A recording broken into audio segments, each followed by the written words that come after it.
அவன் ஆசை உன்னை பற்றி இருக்கும். அவன்னா யாரு? யாருங்க? பிசாசு. பிசாசு. அவன் ஆசை யாரதான் பற்றி இருக்குமா? நம்மளதான் பற்றி இருக்குமா?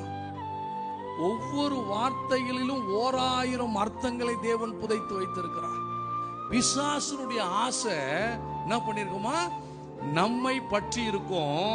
ஆனா அவன் நம்மை ஆளுகை செய்ய முடியாது. நீ அவனை ஆண்டு கொள்ளுவாய். ஆங்கில மொழிபெயர்ப்புல அழகா சொல்ற கடைசியில, but you must master it. நீ தான் ஆளுகை செய்யணும். அதை ஆளை விட்டுட்டு நீ வேடிக்கை பார்க்க கூடாது. அது என்ன பண்ணு, என்ன அறியாமையே செஞ்சிடும். அதெல்லாம் அறியாமலாம் ஒன்னும் நடக்காது. அப்ப என்ன அர்த்தம்? அதை ஆளுகை செய்யும்படியாய் நாம் நம்மை விட்டு விடுகிறோம். ஆனா ஆண்டவர் என்ன சொல்றாருன்னா, நீங்க தான் அதை ஆளுகை செய்யணும்.